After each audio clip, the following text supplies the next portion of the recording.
തൃശൂർ നാട്ടികയിലെ ഇടത് കോട്ടകളിലേക്ക് കടന്നുകയറി പ്രചരണം നടത്തുകയാണ് എൻ.ഡി.എ സ്ഥാനാർത്ഥി സി മുകുന്ദൻ. എൽ.ഡി.എഫിന്റെ പൊള്ളത്തരങ്ങൾ തുറന്നുകാട്ടിയുള്ള പ്രചരണം നാട്ടികയിലെ ജനങ്ങൾ സ്വീകരിച്ചെന്ന് മുൻ എം.എൽ.എ കൂടിയായ മുകുന്ദൻ പറയുന്നു. നാട്ടികയിലെ ജനങ്ങൾ താമര വിരിയിക്കാൻ തയ്യാറാണെന്നും പ്രധാനമന്ത്രി തൃശൂരിൽ എത്തുന്നതോടെ കേരളത്തിൽ പുതിയൊരു ചരിത്രം സൃഷ്ടിക്കപ്പെടുമെന്നും സി മുകുന്ദൻ വ്യക്തമാക്കി. സാനു തയ്യാറാക്കിയ റിപ്പോർട്ടിലേക്ക്. നാട്ടികയിലെ എൻ.ഡി.എ സ്ഥാനാർത്ഥി സി മുകുന്ദനാണ് ഇവിടെ ഇപ്പോൾ പ്രചാരണവുമായി ബന്ധപ്പെട്ട് അന്തിക്കാട് എത്തിയിട്ടുള്ളത്. വലിയ പ്രചാരണമാണ് നാട്ടികയിൽ നടക്കുന്നത്. അതായത് കഴിഞ്ഞ 58 വർഷത്തെ CPI ആയിട്ടുള്ള ബന്ധമൊക്കെ ഉപേക്ഷിച്ച് NDAയിൽ എത്തിയതിന് ശേഷം ജനവിധി തേടുകയാണ്. വലിയ ആവേശത്തിലാണ് സി മുകുന്ദനും അതേപോലെ തന്നെ BJP പ്രവർത്തകരും ഉള്ളത്. ഏകദേശം പ്രചാരണത്തിൻ്റെ ഒന്നാമത്തെ ഘട്ടം പൂർത്തിയാവുകയാണ്. എത്രത്തോളം ആവേശത്തോടു കൂടിയാണ് നാട്ടികയിലെ ജനങ്ങൾ അങ്ങോട്ട് പെരുമാറുന്നത്? നമ്മുടെ ഇന്നത്തെ നിയമസഭാ തിരഞ്ഞെടുപ്പുമായി പരിശോധിക്കുമ്പോൾ വളരെയേറെ ഞാൻ മുമ്പ് മത്സരിക്കുന്നതിനേക്കാളും വ്യത്യസ്തമായ സാഹചര്യമാണ് ഇന്ന് നാട്ടിക നിയോജകമണ്ഡലത്തിലുള്ളത്. ഈ ഒരു മാറ്റം ഈ നാട്ടിൽ മുഴുവൻ ഉൾക്കൊണ്ട് വലിയൊരു മാറ്റത്തിന് തുടക്കം കുറിക്കും എന്നാണ് ഞാൻ പ്രതീക്ഷിക്കുന്നത്. അപ്പോൾ അതുമായി ബന്ധപ്പെടുത്തിക്കൊണ്ടുള്ള എൻ്റെ കൂടെയുള്ള മുമ്പുണ്ടായിരുന്നവരും വ്യത്യസ്തമായി എൻ്റെ കൂടെയുള്ള NDA പാർട്ടിയും BJPയുടെ സഹായം എൻ്റെ കൂടെ നിന്നുകൊണ്ട് എന്താണ് ചെയ്യേണ്ടത് എന്നുള്ള വളരെ ജാഗ്രതയോടെ മുന്നോട്ട് പോകുന്ന സ്ഥലമാണ് അന്തിക്കാടും മറ്റുള്ള സ്ഥലത്തൊക്കെ. എല്ലാ പഞ്ചായത്തും ചെല്ലുമുണ്ടാകുന്ന വളരെയേറെ സ്വീകാര്യമായുള്ള സമീപനമാണ് എൻ്റെ പാർട്ടിയിൽ നിന്ന് ലഭിക്കുന്നത്. അതുകൊണ്ട് നമ്മളെ സംബന്ധിച്ചിടത്തോളം ഈ നാട്ടിക നിയോജകമണ്ഡലം ഓരോ നിലയ്ക്കും CC3 കൈവിടില്ല എന്നാണ് ഞാൻ പ്രതീക്ഷിക്കുന്നത്. ഈ അന്തിക്കാട് ഈ കമ്മ്യൂണിസ്റ്റ് പാർട്ടികളുടെ മോസ്കോ എന്നാണ് അറിയപ്പെടുന്നത്. ആ മോസ്കോയിൽ ഇത്തവണ മാറ്റം ഉണ്ടാവും? നിങ്ങളിപ്പോഴത്തെ കമ്മ്യൂണിസ്റ്റ് പാർട്ടി പഴയകാല കമ്മ്യൂണിസ്റ്റ് പാർട്ടിയെക്കുറിച്ച് പരിശോധിക്കേണ്ടതാണ്. ആ പരിശോധനയ്ക്ക് വിധേയമാക്കണം. പഴയ കാലത്തെ കമ്മ്യൂണിസ്റ്റുകാരല്ല ഈ പ്രാവശ്യത്തെ കമ്മ്യൂണിസ്റ്റ്, പുതിയ ആധുനിക രീതിയിലുള്ള കമ്മ്യൂണിസ്റ്റുകാരാണ്.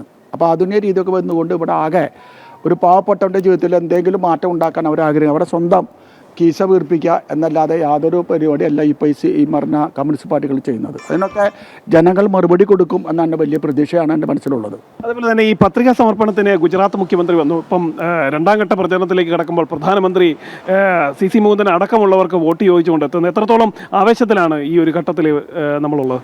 അതാണ് ആദ്യം പറഞ്ഞത്. കേരളത്തിലെ 16ാം നിയമസഭാ തെരഞ്ഞെടുപ്പിൽ ഒരു ചരിത്ര വിജയമാണ് NDAക്ക് ലഭിക്കാൻ പോകുന്നത്. മുൻകാലത്തൊക്കെ അപേക്ഷയേക്കാളും വ്യത്യസ്തമായി നിലവിലുള്ള സംഘടനാ മിഷനൊക്കെ മാറി ഒരു പുതിയ കാര്യങ്ങളുമായി മുന്നോട്ട് പോകുന്ന നമ്മുടെ BJPയുടെയും അത് NDAയുടെ പ്രവർത്തനങ്ങളൊക്കെ വളരെ മെച്ചപ്പെട്ട ആരോഗ്യപരമായ മാറ്റം കൂടിയാണ് ഈ കേരളത്തിൽ വരാൻ പോകുന്നത്.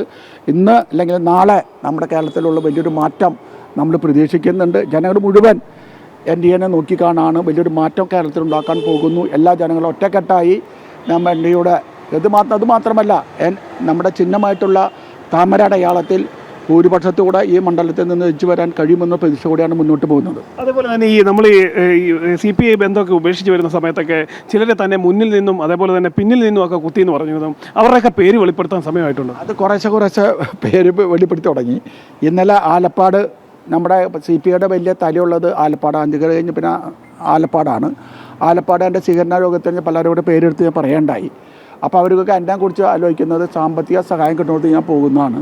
പലരും എന്നോട് അവിടുത്തെ പാർട്ടിക്കാരൊക്കെ എന്നോട് തെരഞ്ഞെടുപ്പ് കഴിഞ്ഞിട്ട് വലിയ സംഖ്യ ചോദ്യം അവിടെ ഞാൻ പ്രഖ്യാപിച്ചിട്ടുണ്ട്. പുള്ളിലും ഇതുമായി ബന്ധപ്പെട്ട് പിന്നെ അധികം പ്രസംഗിക്കാത്തത് ഇനിയും ആൾക്കാരെ എന്നെക്കുറിച്ച് പറയാൻ സാധ്യത. അപ്പോൾ അതിനെ മറുപടി പറയാനാണ് ഇപ്പോൾ ഞാൻ നിൽക്കുന്നത്. അപ്പോൾ ആ പറയുന്ന സമയത്ത് ഇവിടെയുള്ള തൊട്ട് സെറ്റ് വരെയുള്ള കമ്മ്യൂണിസ്റ്റ് നേതാക്കാരെ കുറിച്ച് പറയേണ്ട സാഹചര്യം ഉണ്ടാവാതെ ഞാൻ പറയാൻ ബാധ്യസ്ഥനാണ്. അതുമാത്രമല്ല അന്തിക്കാട് സെൻട്രലിൽ വെച്ച് വളരെ രൂക്ഷമായ രീതിയിലാണ് LDFൻ്റെ പ്രസംഗം ഉണ്ടായത്.